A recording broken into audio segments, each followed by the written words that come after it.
I'm going to introduce Ann Louise. She is a Clontarf native, and she's actually brought a group of us around this graveyard, the physical graveyard. So luckily we don't have to do it tonight in the dark, but maybe you could do it yourself, or Ann Louise might organise a walking tour around it someday. It's a fascinating place. So Ann Louise knows it well. She's also a member of the Clontarf Historical Society, and she's been a member of this meetup, this history meetup for youngs like myself for a long time. So you're all very welcome, and we'll have a chat afterwards when Ann Louise is finished. Also, just to point out that this recording, this is going to be recorded because we want to make these talks, to have a library of these talks. It's just handy for reference again sometime, or maybe if people can't listen to it on the night, it's nice to have, the talks have been so good last winter, the quality of them, that we just decided we'd need to have, it's nice to have a library so that people can refer to them again. So it is being recorded, just to point that out to you. So I'll kickstart with Ann Louise now, and we'll have a chat afterwards. So if everyone is muted already, and we will unmute you for the questions and answers and the chat afterwards. So off you go, Ann Louise. Thank you, Geraldine. And thank you for inviting me to speak tonight on Clontarf Cemetery. It's also known as St. John the Baptist Cemetery, and it's on Castle Avenue in Clontarf, next door to Clontarf Castle. It's also at the 130 bus terminus at the top of Seafield Road, and it's now under the care of Dublin City Council. Recently, I had an opportunity to look at the history of the cemetery and who is buried there in more depth, and have been agreeably surprised at the wealth of history there. And I'd like to share some of my findings with you tonight. And some of you may have relatives buried in St. John's. So I'm going to look at the history of the cemetery, the Church of St. John the Baptist in the cemetery, and that dates from 1609 to 1866. Look at who is buried there. There's thespians, politicians, gentry, fishermen, military, soldiers, sailors, volunteers, feminists, merchants, labourers, academics, clergy, babies, and ordinary folk of Clontarf and district. And then as I said, I look at some, and I'll come back to that. And looking at the history of Clontarf, this is a map from Colm Lennon's Irish Historic Town Atlas of the first suburb was of Clontarf, and this is taken from that. So the first church was reputedly founded by the great abbot of Bangor, St. Cogol, as part of the Christian development through North Dublin, perhaps from a base at St. Movie Church at Glasnevin. St. Cogol became the patron of Clontarf and remained so until replaced by St. John the Baptist, when the parish came under the control of the Knights of St. John of Jerusalem in the 14th century. In the reign of King Henry II, the lands of Clontarf passed to the Knights Templar. These were suppressed in 1309 and passed to the Knights Hospitallers of St. John of Jerusalem, which was disbanded in 1542. Sir John Rosen, the last prior, was created Viscount Clontarf. And the parsonage was granted to Matthew King in 1542. In 1546, John Owen was the clergyman, and the land was confiscated in 1649 by Cromwell, and he gave it to one of his men called Blackwell, who sold it to the Vernon. Anybody who lives in Clontarf knows Vernon, that name Vernon. We've Vernon Avenue, Vernon Park, etc. After this family, Vernons. An early church had existed on Castle Avenue site, and you can see it here. You see the church here, and this is the late 18th century, and you can see where Castle Avenue is there, and Yew Park House. The present St. John the Baptist Church is here Okay, and the sheds will be mentioned as well, and the Royal Charter. That's the old Hoth Road there, and so an early church had existed on the Clontarf Avenue site, and this was rebuilt in 1609 and remained the parish church of Clontarf for over 250 years, serving Clontarf and later also the neighbouring parish of St. Bridget's Clester, which was amalgamated with Clontarf in 1686. In 1759, the population of Clontarf was 79. In 1886, the parish church moved to a new site in Seafield Road. Just a little bit, you can see the graveyard from above, a satellite picture of the graveyard. And looking at St. John the Baptist Church, if we go back to this, you can see the church here. Okay, this is the church within the graveyard. The history we've just looked at, the rectors, they were paid in 1886 £200 a year. The curate got £100, and the sextoness got 6 guineas. There were church wardens. They were appointed for 1 year, and among the church wardens were Gresham, you know, like the Gresham Hotel, and you'll find buildings in Clontarf. There's one on the Clontarf Road called Gresham. Graham Lemon, who from Lemon Sweets, and we'll be talking about him later, and Lord Ordelon, one of the Guinness family. The parish cess in 1815 was £110, and there was a cholera cess because of the outbreak of cholera in the 1813s. Then were a number of famous people baptized in Clontarf. The Sir Benjamin Lee Guinness, the grandson of Arthur Guinness, lived at St. Anne's Estate with his wife Elizabeth. His children were baptized in this St. John the Baptist Church in the cemetery. Ann Lee was born in June 1839, and she later married William Cunningham, the 4th Baron Plunkett, a Church of Ireland Bishop of Dublin, and they married on 11th June 1863. Arthur Edward, and you may be familiar, he was later Lord Ordelon. He also inherited St. Anne's Estate, and that's the statue of him in St. Stephen's Green, and it's opposite Trinity College because he gave St. Stephen's Green to Dublin. Benjamin Lee, another brother, 1842, he was later captain of the Horse Guards, and he married Lady Henrietta St. Lawrence, the 3rd daughter of the Earl of Hoth. Edward Cecil, Lord Ivy, was also baptized in that church. And of course, on the 30th of December 1847, Abraham, son of Abraham and Charlotte Matilda Stoker of the Crescent Clontarf, was baptized by Reverend Edward, a visiting clergyman, but his siblings were also baptized in Clontarf, and I'm of course talking about Bram Stoker, the author of Dracula. So there's some notable people that were baptized in Clontarf. Well, the graves in Clontarf go back to the 17th century.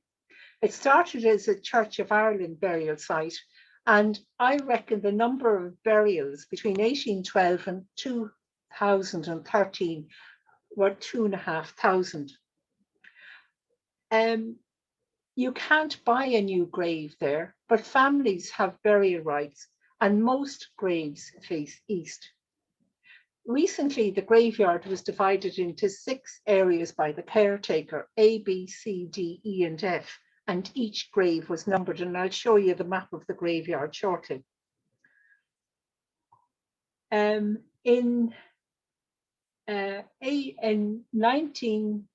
2006, the graveyard was 150 years old, and there was an ecumenical service in the old church, and you can see the Reverend there, and you can find the present rector and the Catholic priest from St. Gabriel's there, and other ministers from around the Clontarf got involved with the celebration of the 150th anniversary, of the 150th anniversary of the move.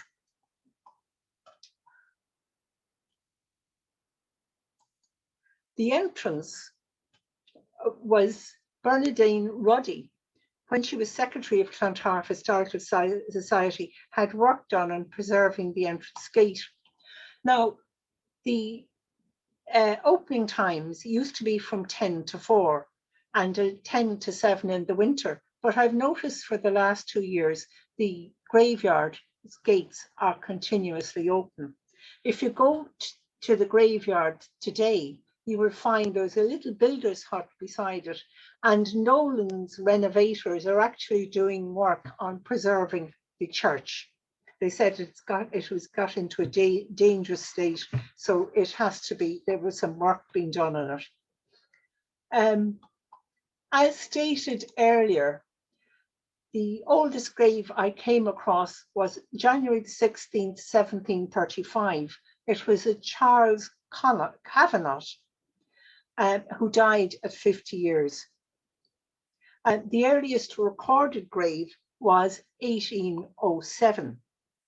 I'm going to show you a list of burials, some 1812, and as you can see, there's 2 mentioned at 1807, and there's 2 more, 1900 and I think it's 1868, but I'll show you those that come along. But you note the information that was in the registers. I went to see the registers in the church representative body out in Churchtown. And as you can see, those 1807 burials, name, who's the relation, the age of the child, Clontarf, the date buried, and registered by. And usually this is registered by, they're talking about the curate or the rector who does the registering. So there's a lot of information there in these registers. Jane, wife of Thomas Jones of Kilmore, County Tipperary, and she was buried there in 1807. Then we come back to 1812, and you can get the son, the daughter of, the wife of, the age of a lot of the people. And they weren't all Clontarf people that were buried. Letitia was from Swords. Elliot Knipe was the son of and was from St. Thomas's in Gloucester Street. Mary was from the parish of St. Mickens, the parish of St. John's, the parish of St. Thomas's, the parish of Werburgh, and the parish of Colester. So it's quite an interesting set of information from a kind of genealogy perspective.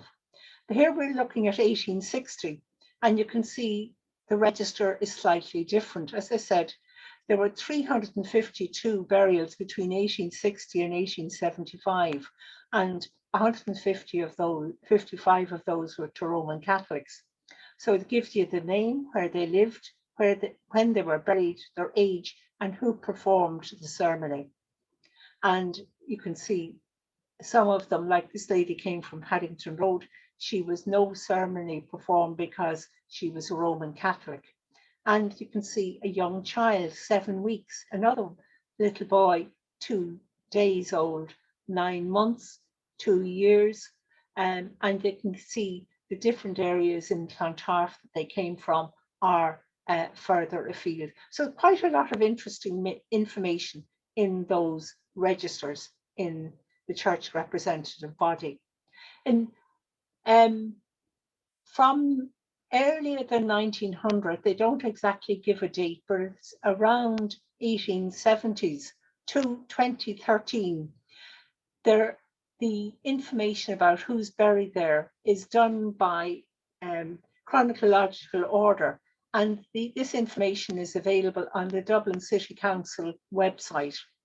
there are also other Dublin City Council graves that have the information on it. So just looking at 1900, you can see Mary Mulroy from Snugsborough, and you say, where on earth is Snugsborough? It's around where the present day St. Joseph's Square is. And she was a widow, an RC, and the informant. And Danes Park was a big house. And then you have Burns Hill, Darnley Mount, and it shows you different names around Clontarf and the ages of the people and their occupations and their religion. So quite a lot of interesting information given those. There's the second one. You see, this is, you know, you hear that stillborn infants are really just putting outside cemeteries into clean, but here's an example of one. And we had a lecture on that some months ago, but here we have an infant who was stillborn that was actually buried within the cemetery and who the child was a son of. Quite a lot of information in relation to the people. Chapel Lane, just there near the Catholic Church, King's Court, different houses. So there's quite a lot of very interesting information in relation to who's buried. Now, this was a map of the cemetery that was actually done by the caretaker, who was a relative of the Nolans who live in Chelsea Gardens. And I got this map from Dublin City Council. And what I'm going to do is just show you the location of the graves that I'm going to talk to you about. Here's the entrance. The 130 bus stop is outside here. There's actually, you could park up there, or you could park, if you want to go to the graveyard, you can park on Seafield Road. Come in this gate and come here, come down the pathway, and I'm going to talk about this man, Johnson, and come back to him again. And then if you notice, there's a passageway here between Clontarf Castle and the graveyard. And I'm going to talk about that passageway.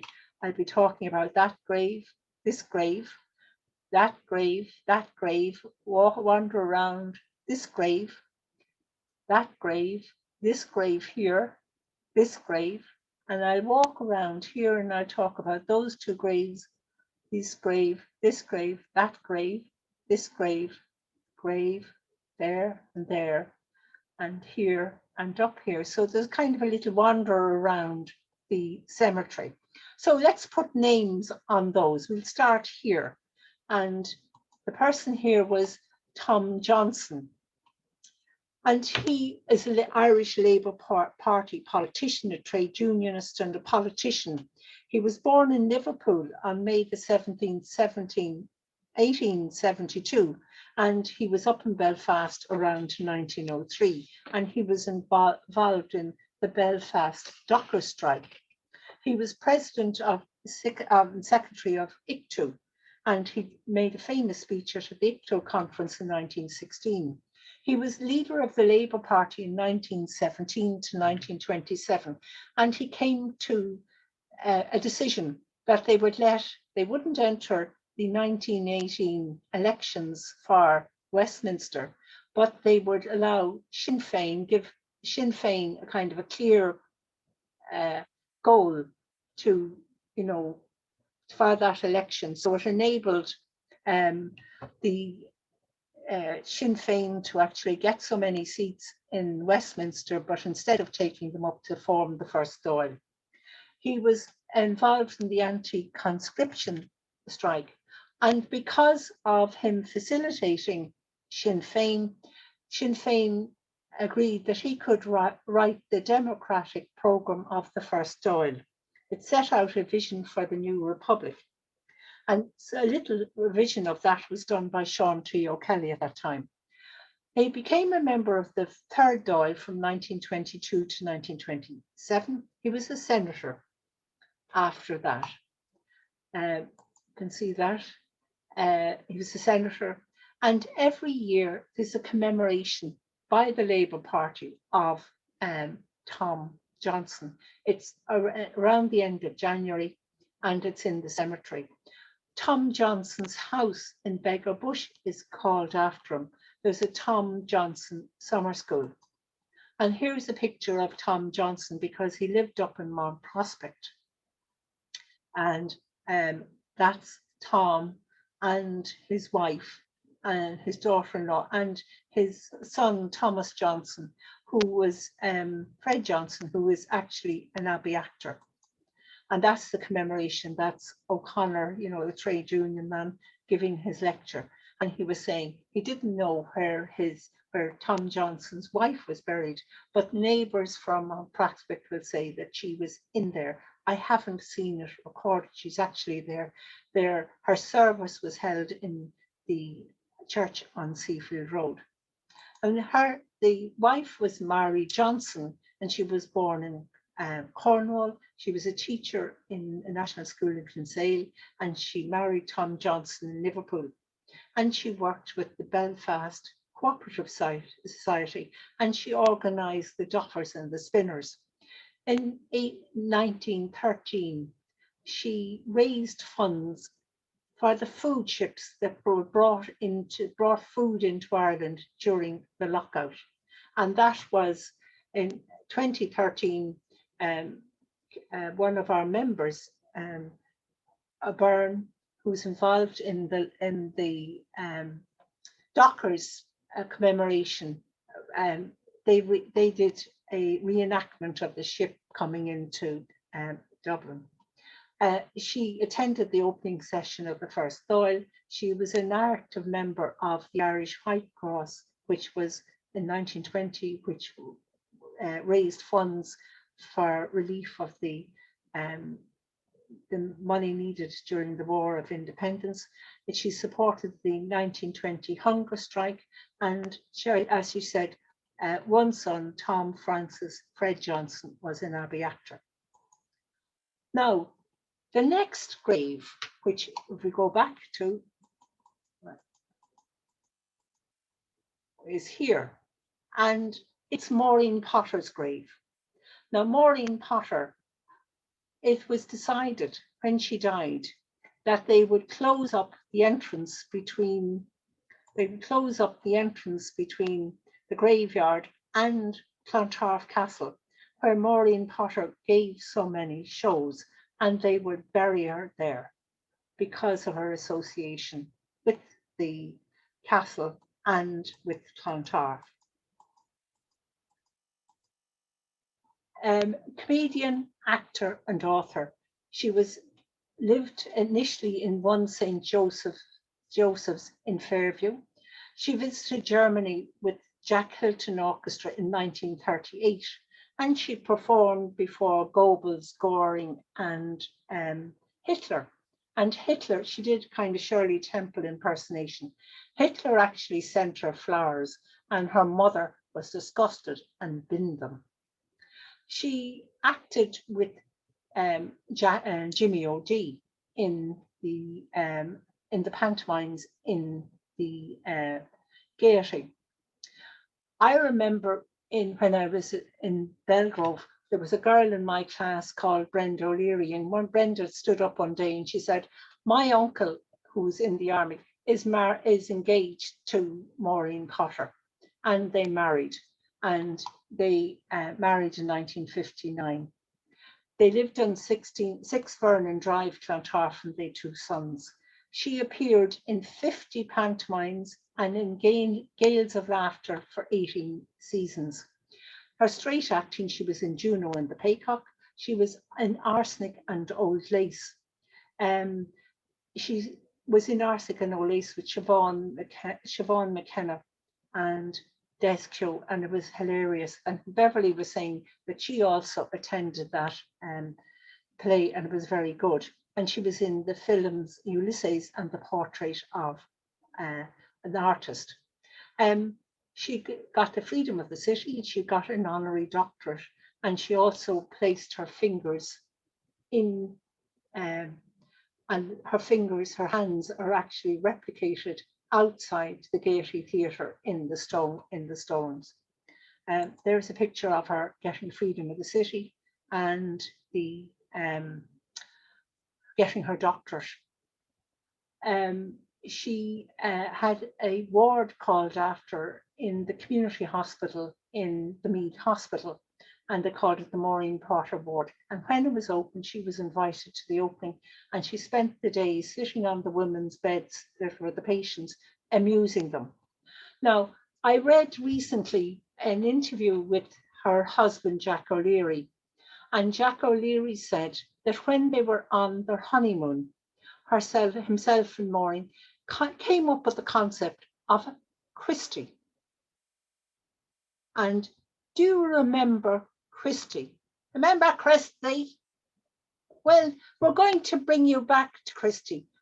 You roll it there, Beverly.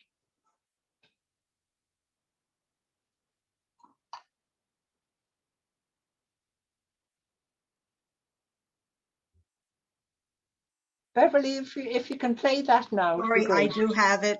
Forgive me, I have just had a slight glitch at this end.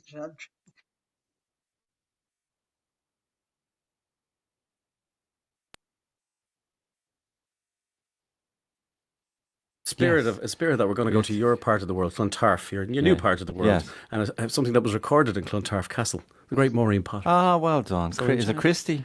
Come on, Christie. Come on, Christie. Tell me you were in bed. Get up them stairs. Don't tell me you're still doing your homework. You've been hours at it. Have that pen, chew it down to the nib. And look at the ink is spilt on that tablecloth. And your father hasn't even read it yet. What are you doing? Sums. I don't think we can hear it yet. Mention.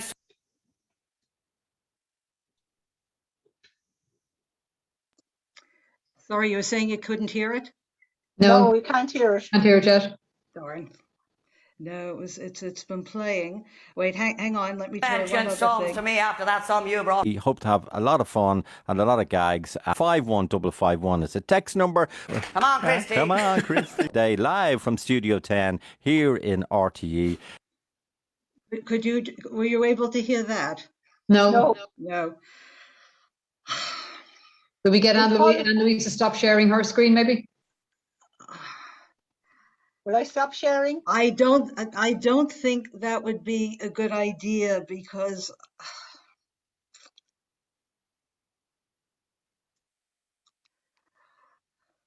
okay, let me take one more try at it. Yeah. Okay.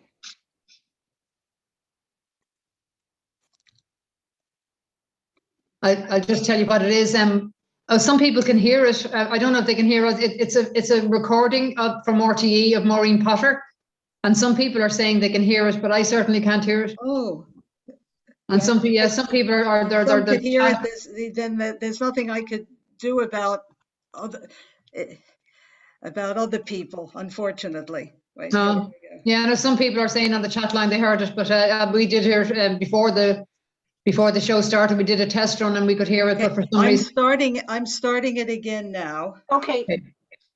But as I say, 1850 715 815. The live line is open now. And Joe, in the spirit that we're going to go to your part of the world, Clontarf, your new part of the world, and it's something that was recorded in Clontarf Castle, the great Maureen Potter. Ah, well done. Is it Christie?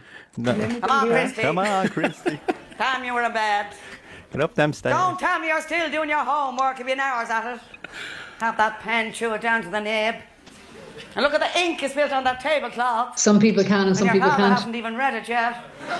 What are you doing? Sums. No, it's gone. I think a lot of people, it's gone. Seems to be gone again, Beverly. What it No, was it's there. Sorry, I need you to leave it be because let it play out. If some people could hear it, let it play out and it'll be on the recording, you see. Okay. You can tell us when it stopped. Yeah. And sums to me after that sum you brought home last week. How long would it take A, B, and C to fill a bath with water if the bath had a hole in it? Of all the stupid ways of filling a bath, A with a dessert spoon, B with a pint jug, and oh yes, C had a bucket, but he had to keep climbing over a gate and spilling 24.9% of the water. They should have stuffed him and his bucket down the hole in the bath. A, B, and C indeed. No wonder they didn't give their real names. 3 of them would have been locked up. And then your father, Professor Einstein, can't count to 21 unless he's naked.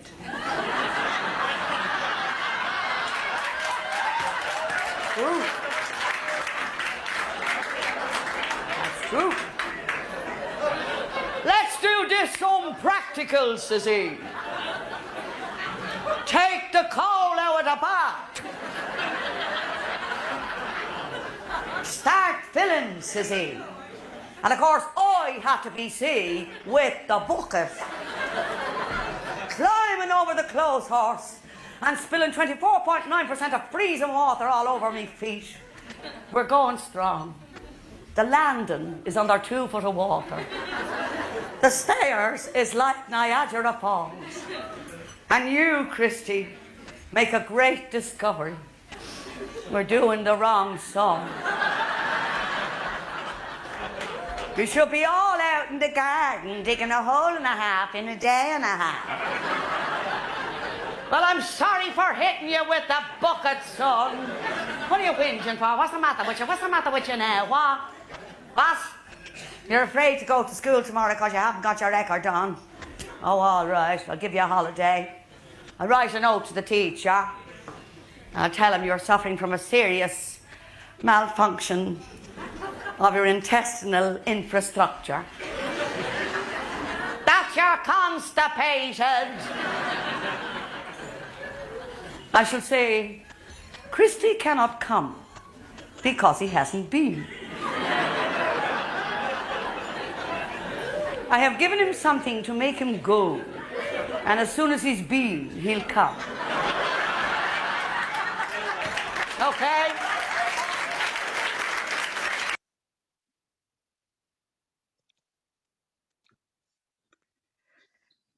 Okay, sorry for anyone who couldn't hear that. As I say, you can pick it up hopefully on the recording, but that was it. Thanks very much.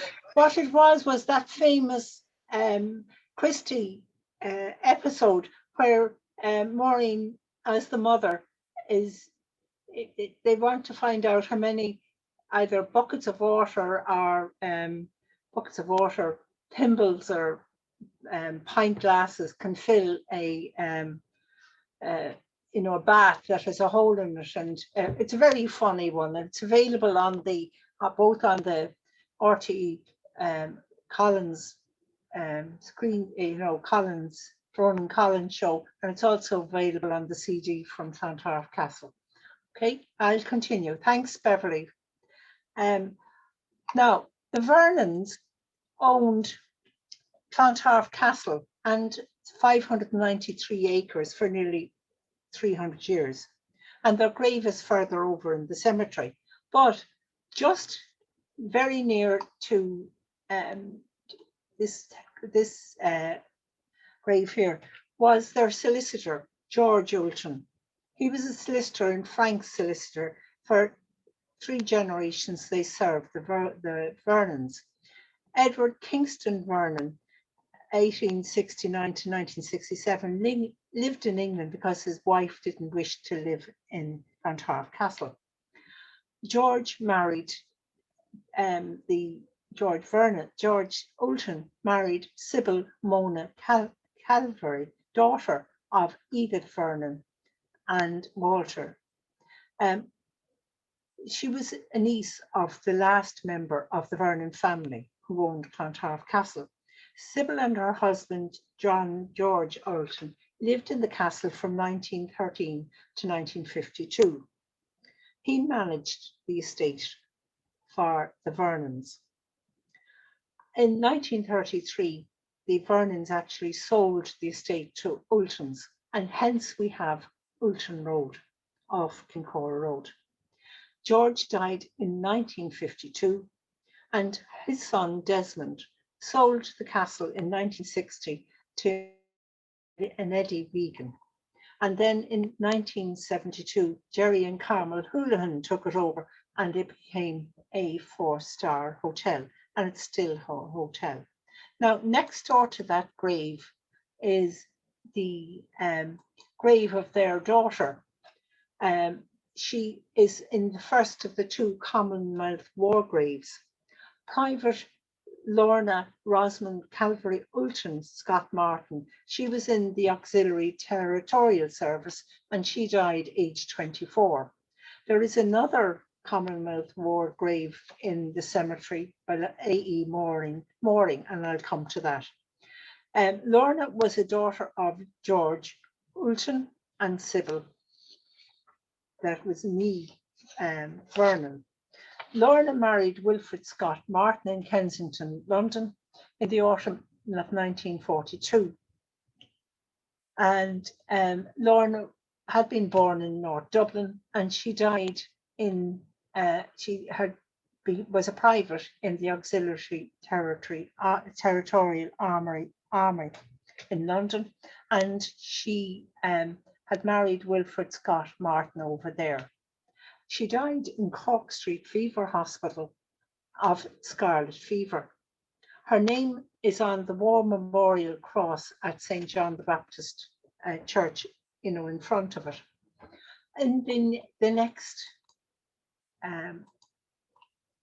that's her grave, and there's the information about her.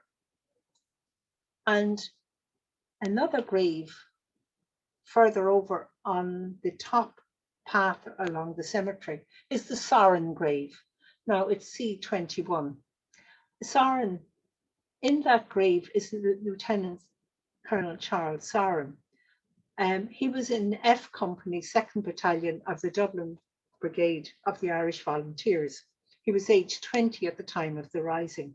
He joined the Volunteers on the 30th of July 1914, aged 18, and he paraded weekly in Father Matthew Park in Fairview on Thursday night and Saturday afternoons in Andy Kettlesfield on Puxtown Road, Donecarney.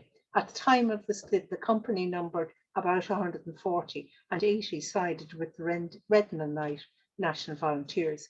He spent Holy Week prior to Easter Monday at Clooney, the home of Seamus Daly in Clontarf, making hand grenades and assembling homemade bayonets for the American shotguns that the volunteers had.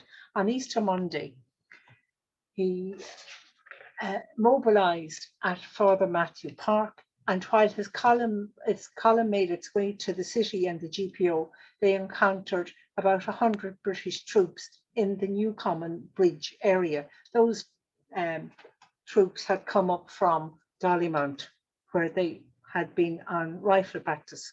Shots were exchanged and his column came under heavy machine gun fire. After this exchange of fire, the column proceeded to the GPO. On arriving at the GPO, the column was immediately ordered to go to the Richmond Road, where a party under the command of Lieutenant Joe Talon was stationed in McCabe's public house. He remained at this position until late Tuesday night, early Wednesday morning, when the whole column occupying the area were ordered to evacuate to the GPO. On arriving at the GPO, he received a serious cuts in his right hand when attempting to gain entry, and he was hit by a bullet in the right hand. After the surrender, he was detained overnight at the Rotunda and then transferred to the Richmond Barracks. He ended up in Frongoch, Wales. He served throughout the War of Independence and took the pro-treaty side in the Civil War. Now, his brother, Frank Sarin, is supposed to be in the grave, that grave as well, but I haven't seen recorded evidence of it. This younger brother tried to participate in the 1916 Rising, but was sent home because of his age. He was a very significant individual during the subsequent War of Independence and later joined the Irish Army. He joined the squad under Michael Collins and in August 1922 and was present at the killings of Peter Ashman Ames and Gerald Bennett at 39 Upper Mount Street on Bloody Sunday, the 22nd of November 1920. So he died, Francis died aged 57, and he died in St. Anne's, Northbrook Road in December 1957, and he had cancer of the lungs. Okay, so the Sarins. The Holdens. Thomas Holden was actually the victualler, and he had a shop where Ties, the butchers, where Kennedy's is now. His daughter Ruth died on 7th of September 1922, aged 11 years. And he lived, when he died, his widow Mary purchased Somerville. And you remember that there is the convent. It used to be a hockey pitch, it's now a basketball pitch, and that was Somerville. Another occupant of that was Sir Joseph Downs, some years before Mary bought it, and he was the owner of Downs Bakery. Another occupant of the cemetery is the Lennon, Thomas Lennon, but his father, Graham Lennon, who was also attached to the church in St. John the Baptist, was born in Mountmorris, County Armagh. He made handmade sweets, and to him the quality was paramount of importance. He started off with a shop in 102 Capel Street in 1842, and then he moved to the Confectioner's Hall, O'Connell Street, 1847. And he was in Grafton Street, and there was a street off Grafton Street called Lemon Lane. Do you remember this Confectioner's Hall in O'Connell Street? Remember the lemon factory up in Drumcondra? Okay. He lived in Ewe Park on Castle Avenue. His daughter Sarah Elizabeth died aged 32 years in 1884. His son lived in Haddon Road, and he took over the running of the company. And the company was actually running for 140 years. And the Lemons brand is still available today. And do you remember, here is the way it's still available. You can still get this in Tesco or Dunn's at Christmas. So it's the bumper family pack, new assortment. And if we were having a live lecture, I'd be passing around the lemon sweets now. But unfortunately, Beverly hadn't come up with any newfangled way of getting a sweet down to each of you. Anyway, just go back to Lemon. He actually showed his sweets in the Great Exhibition in London in 1853, and one of the people who really liked his sweets was the Prince of Wales, Edward VII, and told his mother about it. So when Queen Victoria was actually did a state visit to Ireland in 1900, she stopped her carriage outside the lemon shop in O'Connell Street and got Easter candy. In January 1879, Graham Lennon was introduced to Ulysses S. Grant, who had been president of the States, and he was introduced as one of Dublin's most prominent citizens. In 1918, James Joyce in Ulysses, page 148, said, "A sombre YMCA young man, watchful among the warm sweets of Graham Lennon's, placed a throwaway in the hand of Mr. Bloom." Many people, if you ask them today, they'll talk about their Saturday. They always looked forward to their lemon sweets on a Saturday. Okay, now we leave Graham Lennon and Tom Lennon, and some of you will have great memories of the lemon sweets. We go to the Second War grave, and that's A.E. Mooring. We're over on the other side of the church now, near the rugby club, and probably some of you did dancing in the rugby club as well. But at that side of the graveyard is the memorial to A.E. Mooring. He died in December 1918, aged 37. He was born to Thomas and Ellen in Reading, Berkshire. He enlisted in the army in 1895 and the 1st Battalion of the Royal Berkshire Regiment. He married Ellen Mulligan, the daughter of John Mulligan, in 1907 in St. John the Baptist Church, Clontarf Road. In the 1911 census, they were in the Kent Barracks married quarters. They had 3 children, Violet Winifred, Helen Phyllis, and Helen was actually born when they were down in Curragh. The wife was living in Donecarney House in the Malahide Road in 1918. That's where Clontarf Golf Club is there. A.E. Morning died on December the 7th, 1918 in the military hospital, Clifton Street, Belfast, of influenza, which he had for 11 days, and pneumonia 6 days. He was a sergeant major in the late Berkshire Regiment and of the military provost staff. Ellen herself lived after that in 30 St. Joseph Square in Clontarf, and she died on the 10th of the 5th, 1962, aged 85 years, and she died in her daughter's house at 24 Curlew Road, Drimnagh. Interesting. So that's information about that.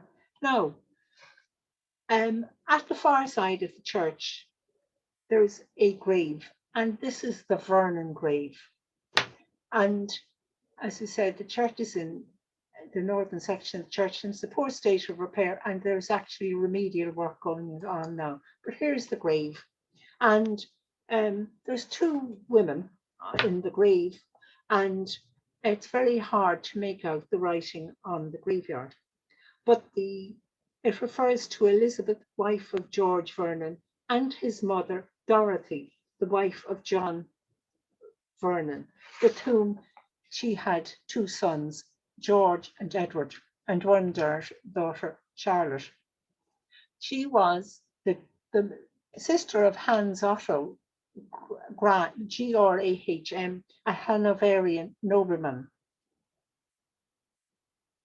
In 1742, Lennon states that George Frederick Handel stayed for 2 months at the home of the Vernons in Clontarf Castle, where the chatelaine Dorothy, originally from Hanover, was a friend of his, for whom he composed forest music, a piece called the Forest Music. So it's very interesting to hear Handel was in Clontarf and he composed a piece of music for the chatelaine of Clontarf Castle.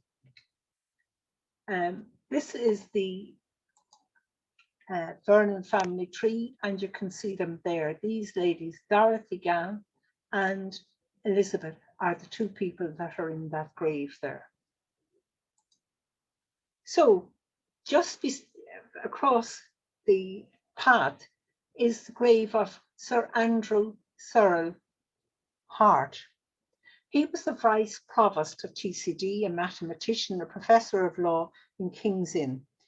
And he was Vice Provost of Trinity in 1706. He was a mathematician. He was into mechanics and hydrostatics, hydrodynamics, and he wrote papers on curves and surfaces. He was professor of real and personal property in King's Inn, and he was a prominent member of the Synod of the Church of Ireland.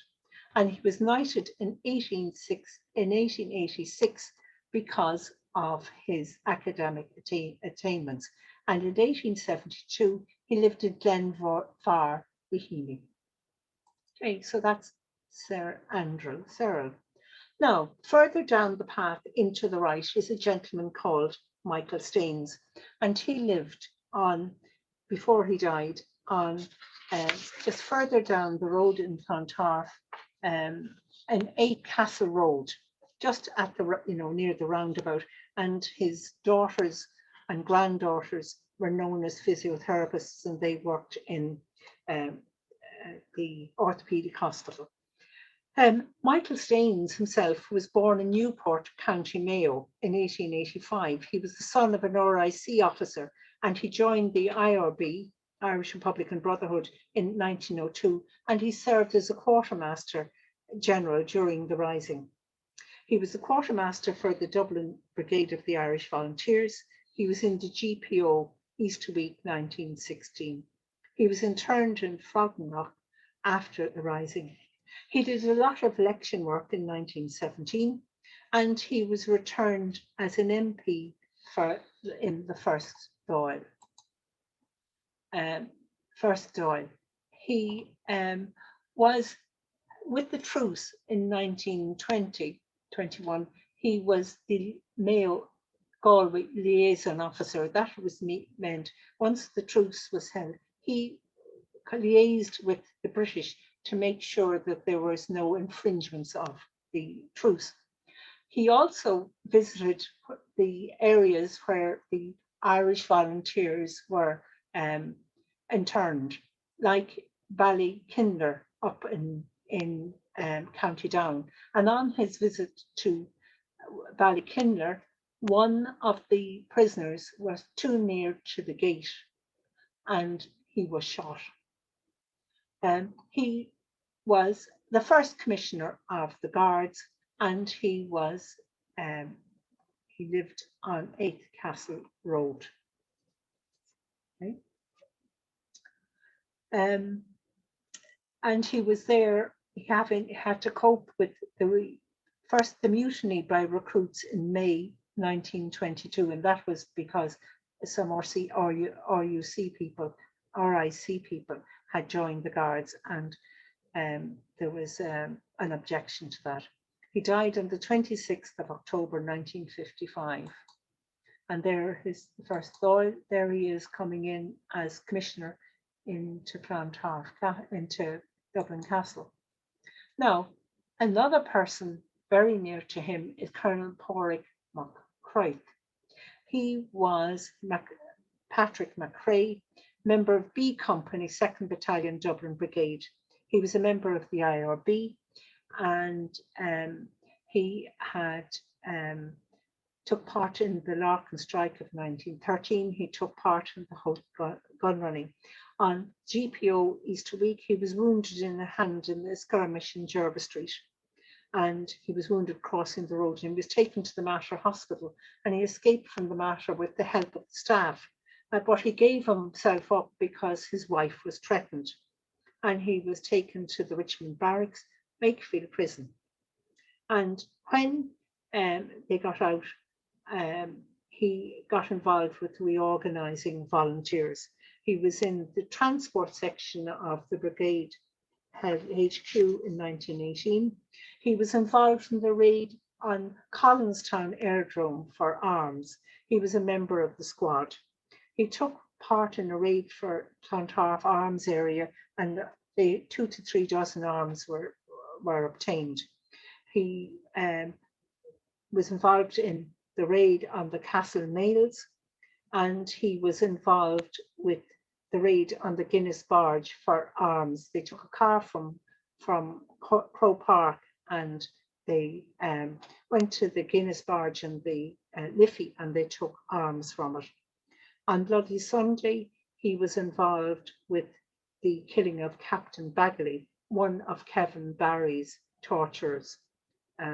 He was involved in an ambush at Whitehall, an attempted rescue of Sean McOwen from Mountjoy Jail. He drove an armoured car at that, and he attempted ambush of a troop train in Leicester, and he was a driver for Michael Collins.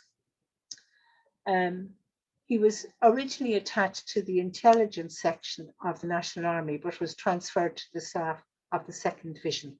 He resigned from the Defence Forces in March 1924. Now, the next grave we're going to talk about is, and some of you may remember this family who lived on Vernon Avenue, and they're the Drums. And the Drums ran the nursing home on 28 Vernon Avenue. And some of you, like myself, may have been born there. 4 of my three of us, my three sisters were born there as well. And Mary Kavanagh Drum was the midwife there. And she trained as a midwife in the Coombe Hospital in 1917. But it's interesting that her mother actually trained as a midwife in the Rotunda. And she had a nursing home on number 1 Clontarf Park. But this Mary Kavanagh, the Drum one, was in 28 Vernon Avenue.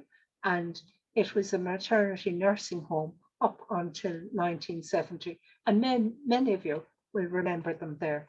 Collie Drum, Collie worked with her mother and then went and worked in St. Patrick's on the Navan. Well, she actually worked as a maternity nurse, a district midwife. And then she worked in St. Patrick's on the Navan Road and moved over to Ballsbridge when that establishment moved there. I had the honour of interviewing her about her career. Very interesting woman. And her, Mary Drum's daughter, actually died early and is buried in Clontarf Cemetery as well. Now, very interesting person is Daniel Joseph Mcdevitt. And he was from Belfast and he moved to Dublin in 1922. Danny Mcdevitt was a tailor, papist, Fenian and socialist and Republican. He lived in the Falls Road with his wife Emily, the 4 sons, and he was a member of the Socialist Party of Ireland.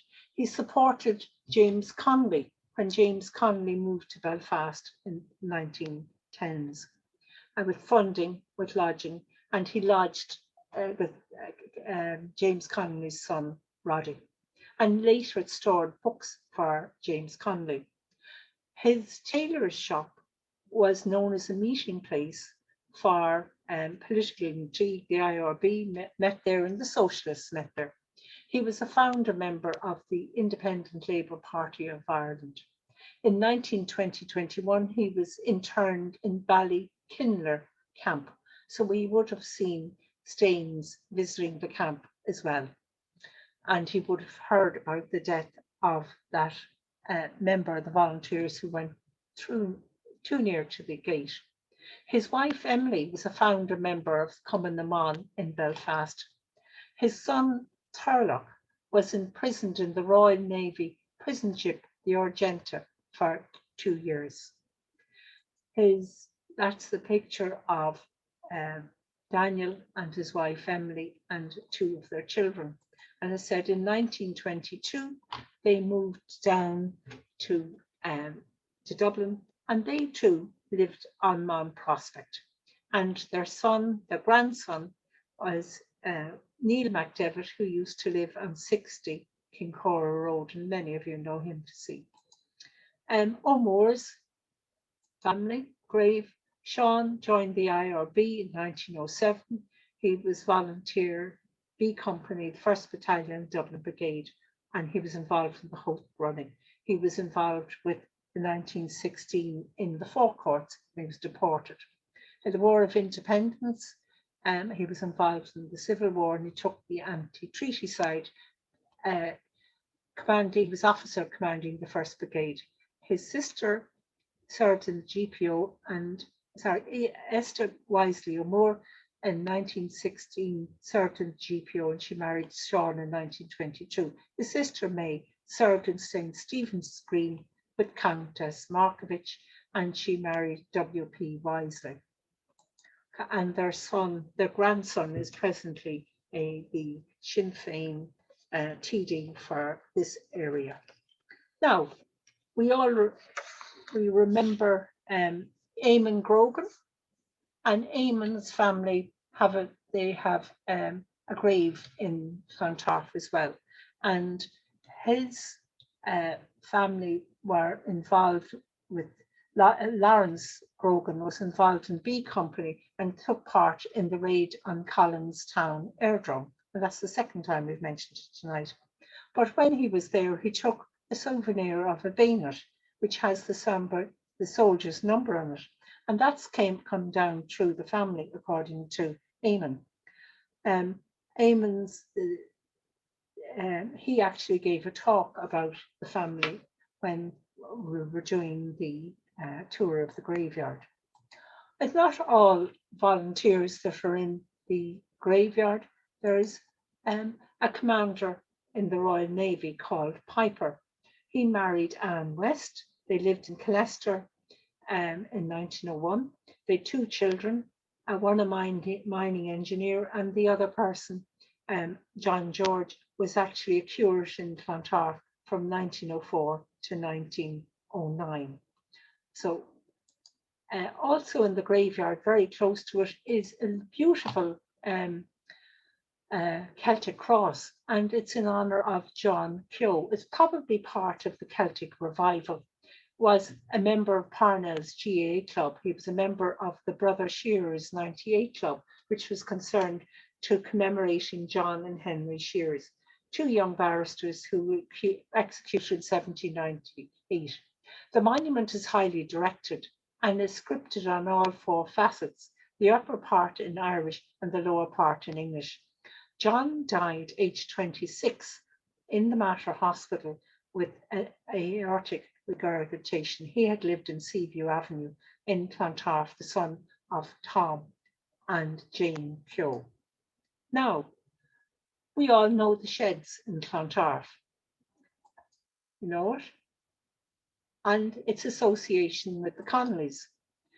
It's been in the Conley family since 1927, over 90 years, and there's 4 generations have worked there.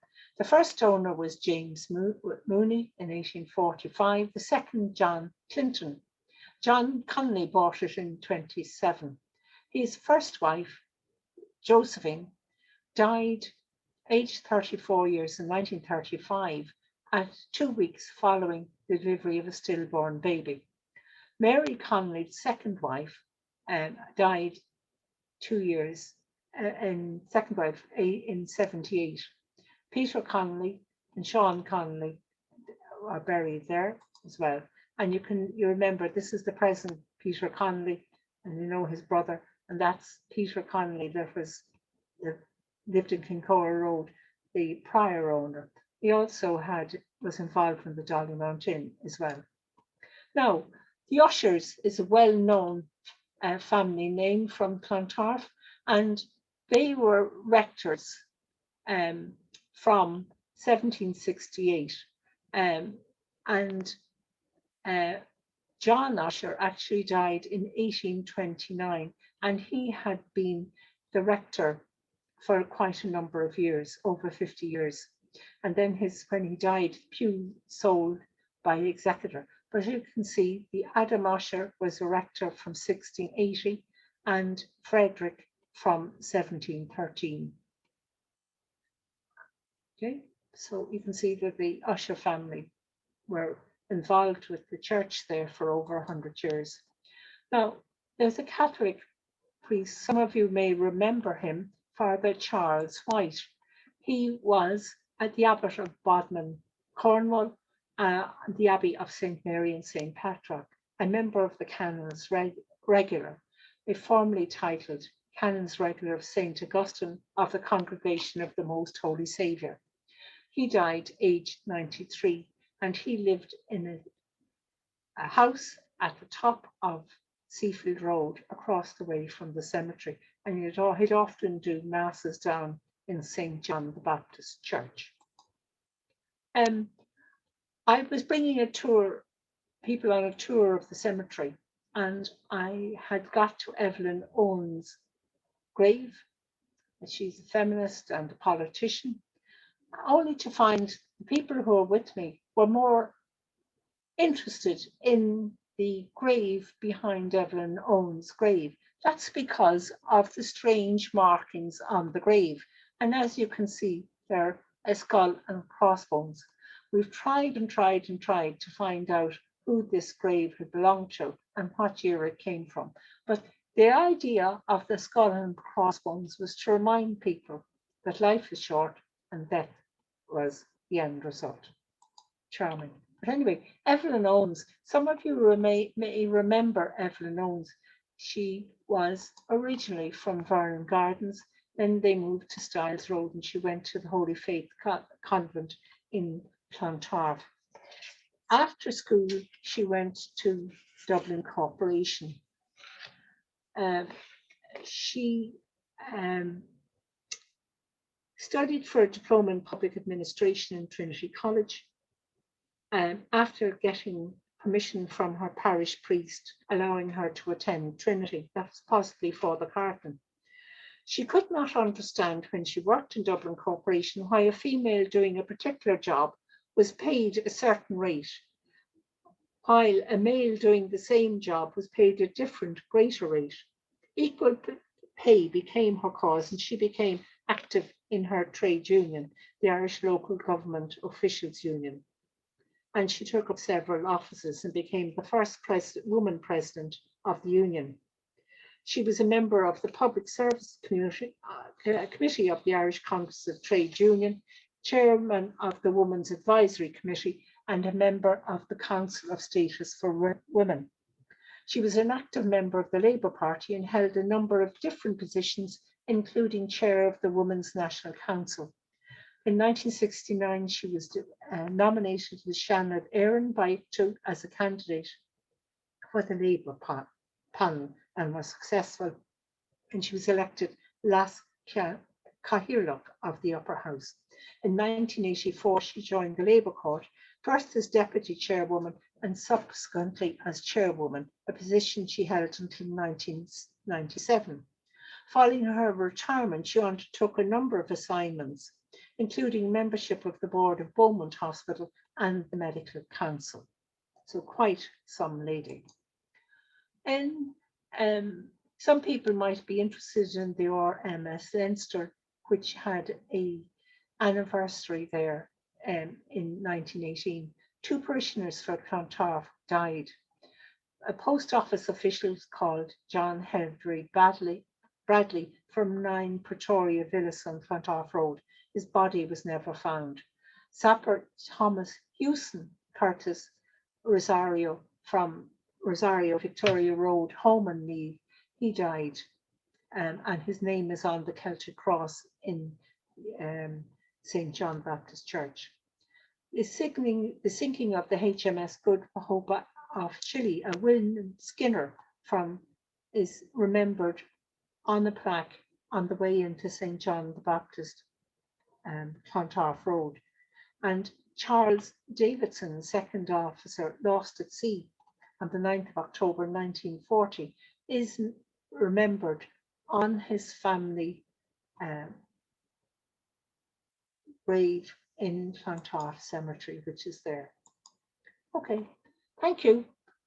Any questions? And I'm so sorry we didn't all hear Christy from Ann Maureen Potter. Any questions? Well done, Ann Louise. That was great. Very extensive. You did loads of research on that. Yep. I know some of the people seem to be able to hear Maureen Potter, but I couldn't certainly hear it. But I did hear it before we started. We did a test run and we could hear it.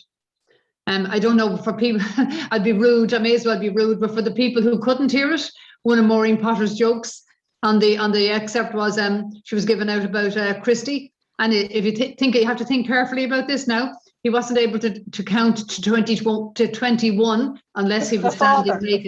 The father. He couldn't count to 21 unless he was standing naked. So think about that, and you'll realise what is meant by it. But we were just saying, Maureen was she was so funny, and she was never rude, or there was never any bad language, or she was very good at it. She was excellent. She was a genius.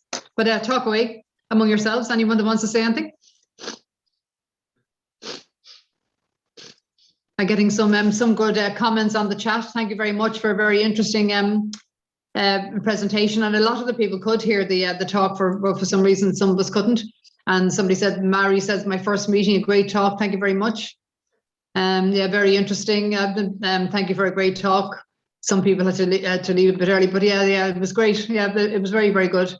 So if anybody, Beverly, maybe could unmute. You should be able to unmute yourselves. Could you try unmute yourself if you have anything to say? Yeah. And show us your photograph if you want to.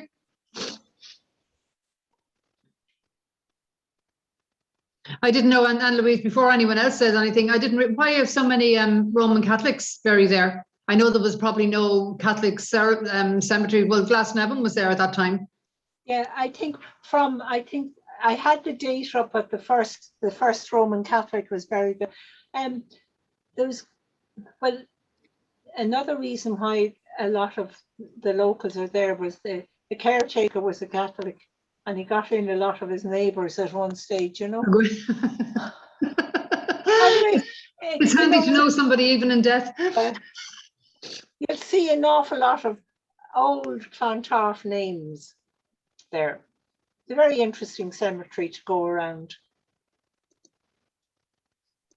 Yes, so Beverly, people are saying they can't unmute themselves. Okay. This is turning into one of those days. I know.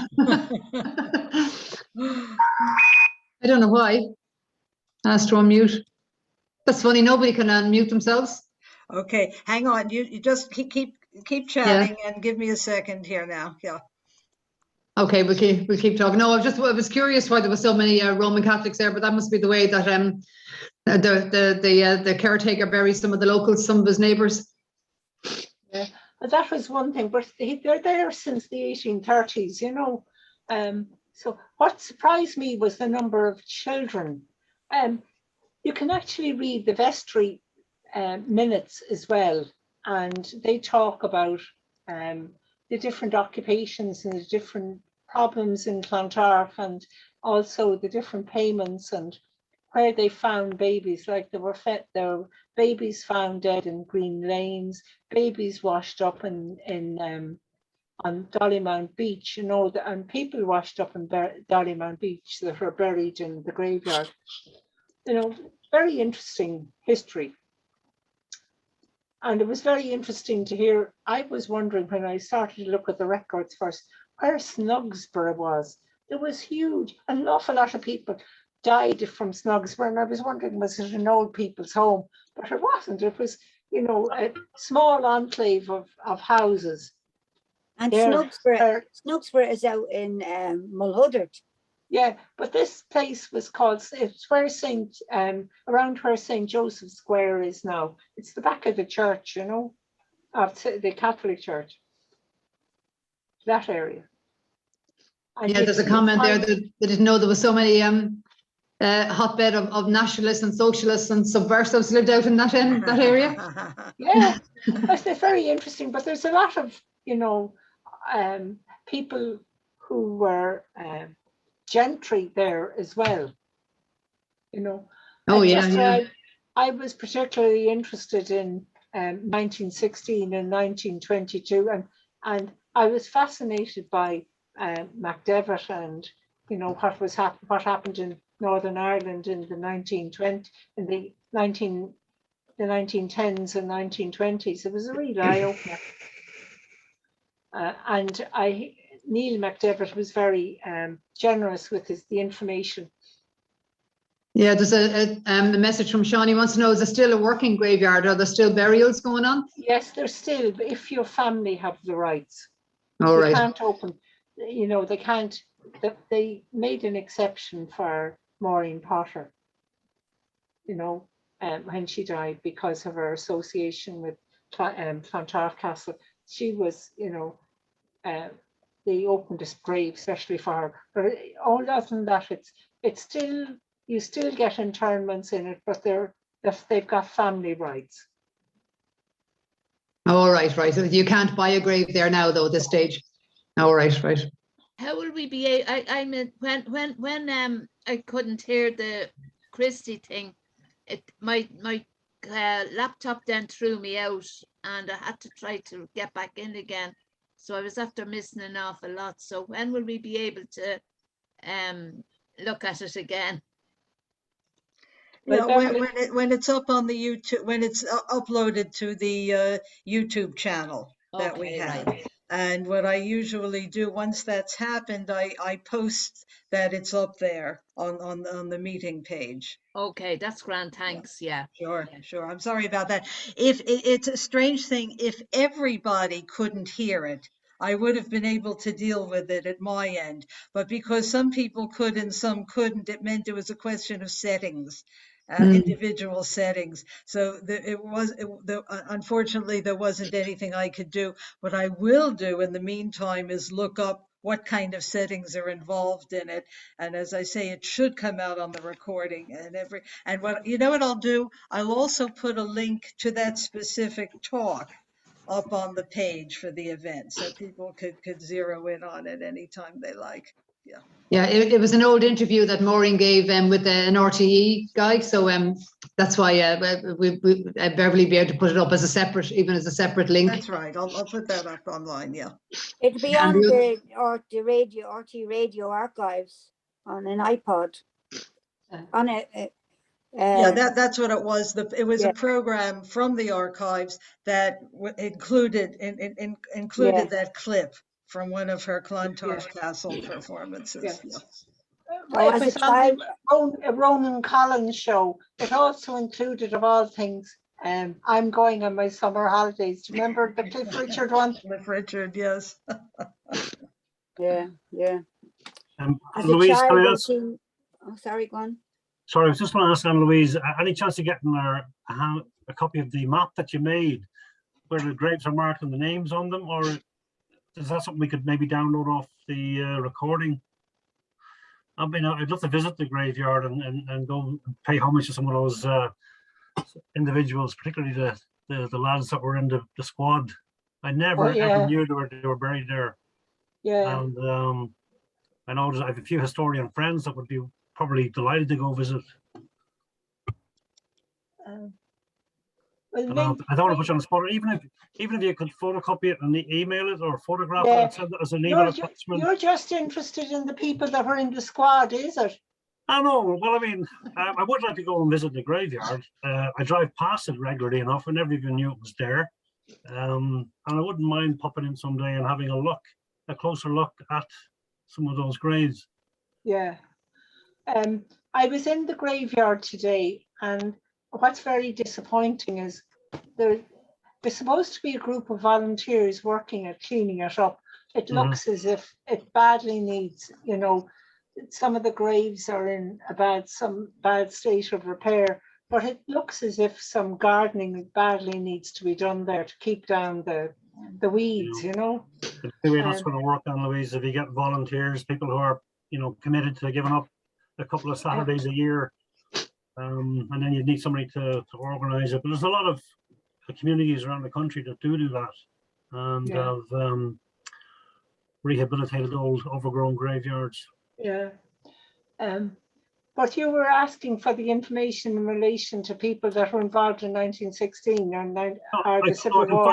I can find it on the recording, but on the map, you actually showed a map where the graves were marked. Yes. As you walk around, and I was just wondering if you had that map with the names on the markings, and then you could know exactly where to go to. So it was on one of your first slides, I think. Yeah, I can send you that, but that's it's available from Dublin City Council, Okay. That copy. It's A3 size, but I can certainly give you the slide. Yeah, if you took a photocopy of the slide even and try to attach it to an email in the meetup group, if possible. If you can. Otherwise, I'll just go traipsing around. I'll find them. Yeah. I hope to get Dublin City Council to do out a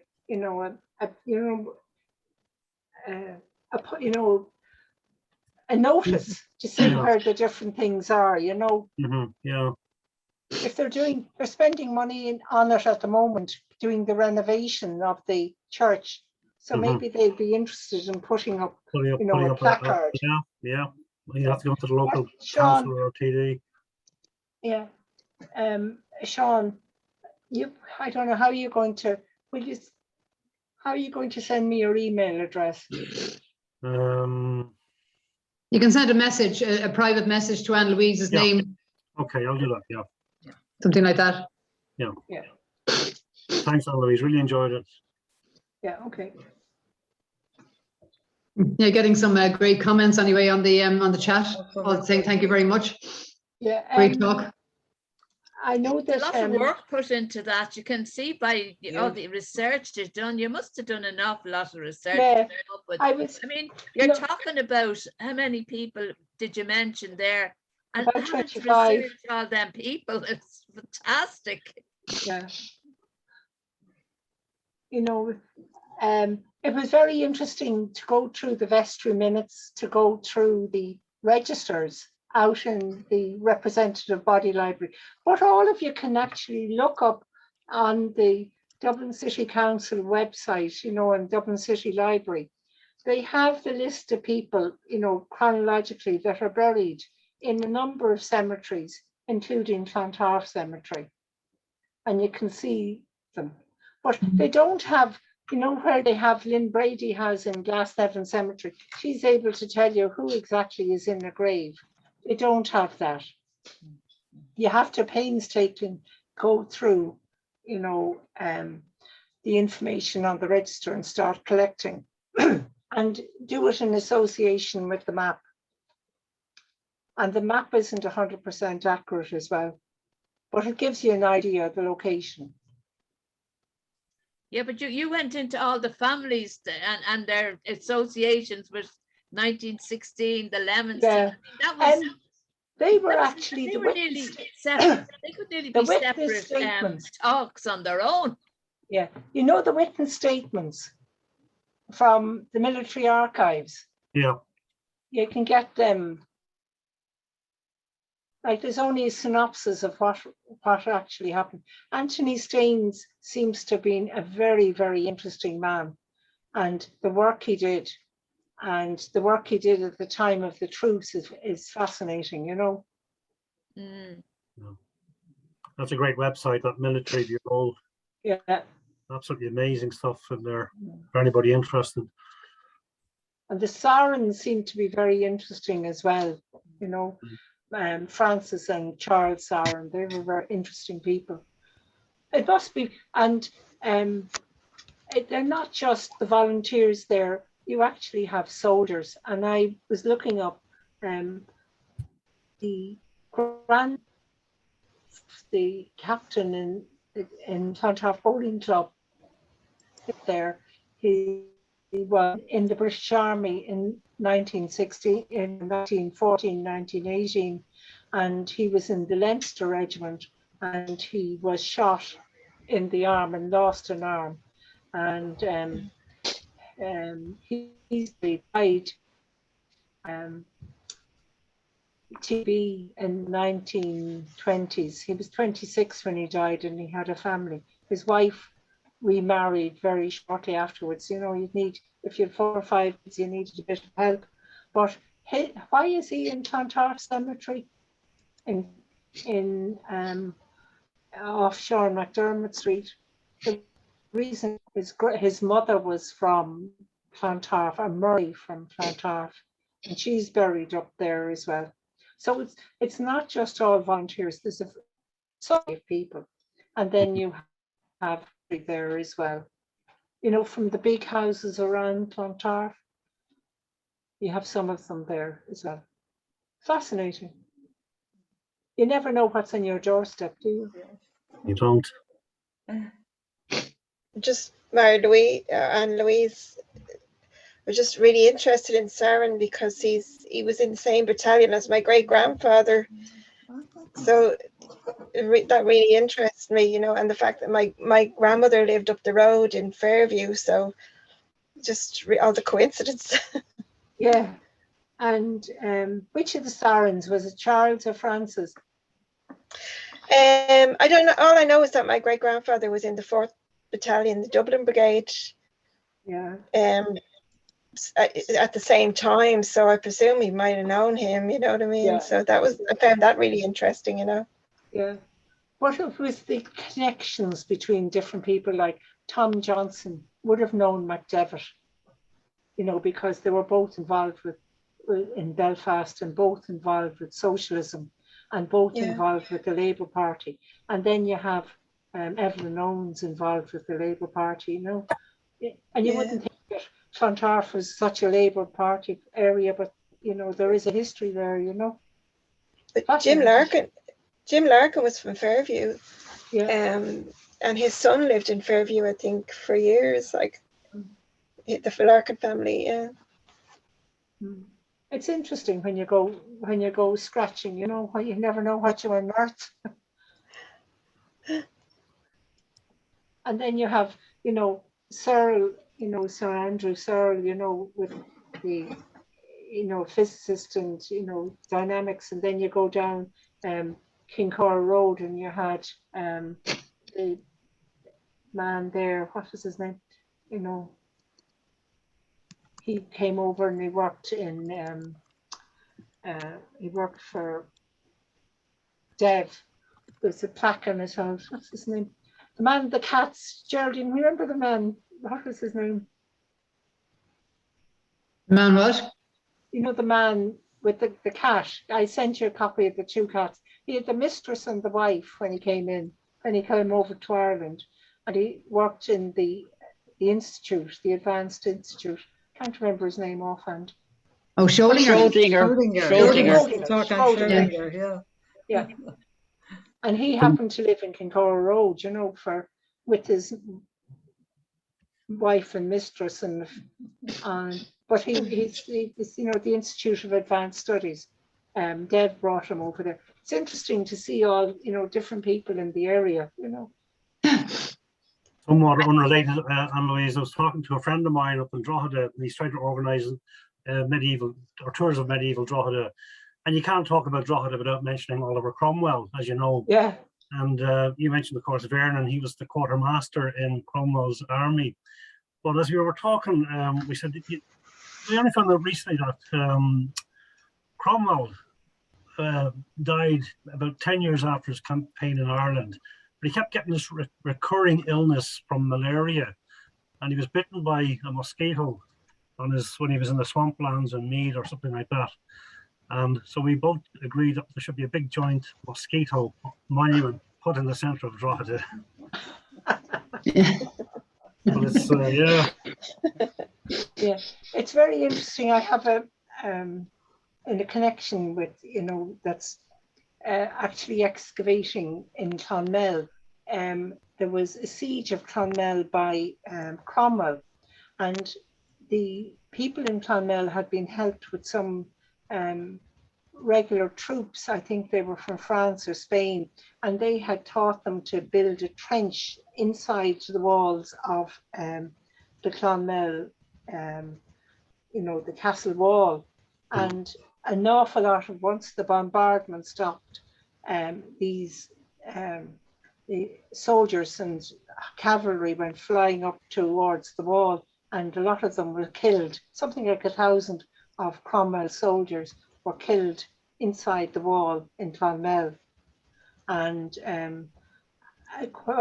you know, they're finding the bodies of those soldiers now, and the Office of Public Works are actually excavating that now. It'll be very interesting to see. He didn't always get his own way, you know. No, he caused a bit of damage when he was here. I wasn't very pleased to hear. Guess what he called his daughter? No idea. Bridget. Imagine that.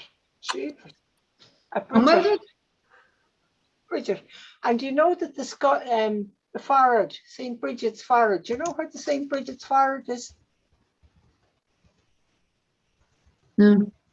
Up in St. Bridget's in Colester. Oh yeah, yeah. When her body was removed after the Viking period from Kildare up to Downpatrick, and then the Normans came, etc., and after that, and they removed her body to her skull was removed to outside Lisbon, and they said then her forward was taken from Lisbon to St. Bridget's in Colester. They said you never know what's on your doorstep. You certainly don't. And if you look at St. Bridget's website, you'll see that it's beautifully encased in a very nice ornament, you know. But I went up looking for it, and they must have it locked away somewhere. Probably take it out from Bridget's Day. But anyway, but I thought it was funny to hear that Cromwell had a daughter called Bridget. There you go. Okay. I don't know if you're I know we're talking about history, but looking into the future, because it's the big summit, you know, the climate change summit that's on in Scotland at the moment. They're saying that somebody drew a photograph of how climate change will affect the east coast of Ireland with rising seawater. And they reckon the whole lot of you in Clontarf will be underwater, I think, in about 40 years' time. If you live that long, I'm afraid the cemetery will be gone. You can look forward to that. I just wanted to say as well, and I said it to Beverly, was I gave a lecture online about the president's spouses. I don't know whether you remember it, a couple of months ago. Yes, it was great. Yeah. There's a very interesting book was published this weekend by Flora McCarthy, and it's about the president's letters. That's and right. A lot of the information that I gave at that time, there's more evidence to substantiate, you know, what I said. And it's a very nice presentation. I saw it in Easton's up in Albany. They had a few copies of it, but it's a lovely presentation. You might say, if you're interested, you might suggest to others it'll be a Christmas present, you know. I heard Tuberty talking to him on the radio. I think it was Tuberty interviewed him the other day. Yeah. It sounds like a great book. Yeah. I must get it myself. Yeah.